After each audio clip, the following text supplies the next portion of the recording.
অ্যানাস কিচেনে আপনাদের সবাইকে স্বাগত। আশা করি সবাই ভালো আছেন। আজকে আমি বানাবো সম্পূর্ণ নিরামিষভাবে একটি দারুণ রেসিপি। এই রেসিপিটি করার জন্য আমি নিয়েছি পটল, আলু, কাঁচা লঙ্কা। এখন প্রথমে একটি মশলা তৈরি করে রাখবো। কড়াইতে 2 চামচ বাদাম দিয়ে হালকা করে ভেজে নেব। বাদামগুলো হালকা করে ভাজা হয়ে আসলে 2 চামচ সাদা তিল দিয়ে দিব।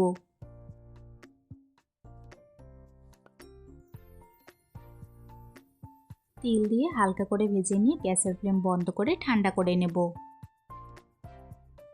বাদাম ও তিল মিক্সি জারে নিয়ে নেব। এর মধ্যে দিয়ে দিব কয়েকটি কাঁচা লঙ্কা ও কয়েকটি নারকেলের টুকরো। এরপর হাফ টিস্পুন আদা বাটা ও সামান্য একটু জল দিয়ে একটি পেস্ট তৈরি করে নেব।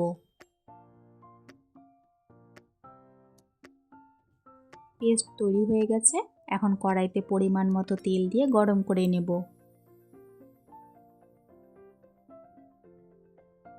কেটে রাখা পটলগুলো দিয়ে হালকা করে ভেজে নেব। পটলগুলো ভাজার সময় সামান্য নুন ও একটু হলুদ গুঁড়ো দিয়ে দিব।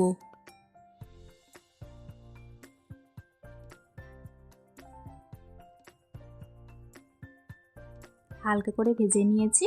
এখন একটি পাত্রে তুলে রাখবো।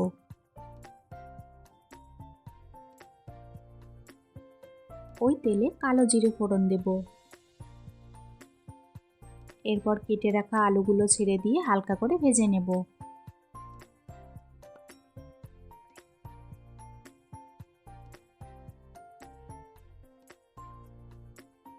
হালকা রঙাশা অবধি ভেজে নিয়েছি। এখন মিক্সিতে করা পেস্টটা দিয়ে দেব।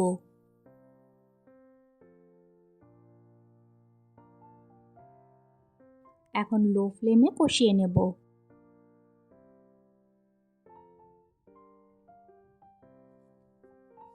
কষানোর সময় 1 চামচ চিনি দিয়ে দিলাম। এই রেসিপিতে চিনি দিলে স্বাদটা দ্বিগুণ হয়ে যায়। কয়েকটি কাঁচা লঙ্কা দিয়ে নাড়াচাড়া করে নিয়ে 5 মিনিটের জন্য ঢাকা দিয়ে রেখে দেব।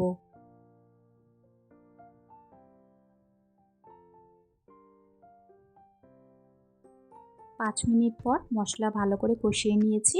এখন পরিমাণ মতো জল দিয়ে দিব।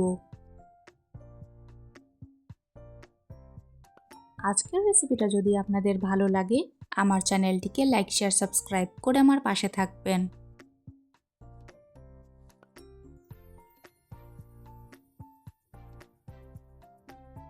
ঝোল ফুটে আসলে ভেজে রাখা পটলগুলো ছেড়ে দেব।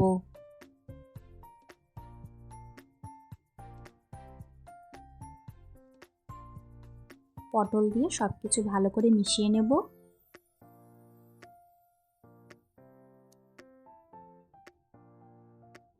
সবকিছু ভালো করে সেদ্ধ করার জন্য 5 মিনিটের জন্য ঢাকা দিয়ে রেখে দিলাম।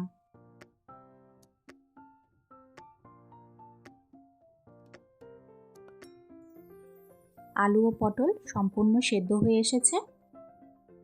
এই সময় 2 চামচ টক দই ফেটিয়ে দিয়ে দিব।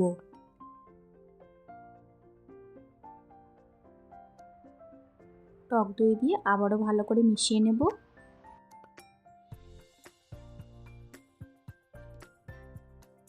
এক মিনিট মতন ফুটিয়ে নিলে তৈরি হয়ে গেল আমাদের আজকের রেসিপি। খুবই টেস্টি বাদাম ও তিল দিয়ে পটলের তরকারি।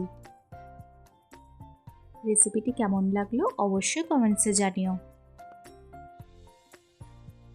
পটল তো অনেকভাবে খাওয়া যায়, একবার আমার রেসিপিটি ফলো করে এইভাবে বানিয়ে খাবেন। আশা করি ভালো লাগবে। আজকের ভিডিও দেখার জন্য আপনাদের সবাইকে অনেক ধন্যবাদ। সবাই খুব ভালো থাকবেন।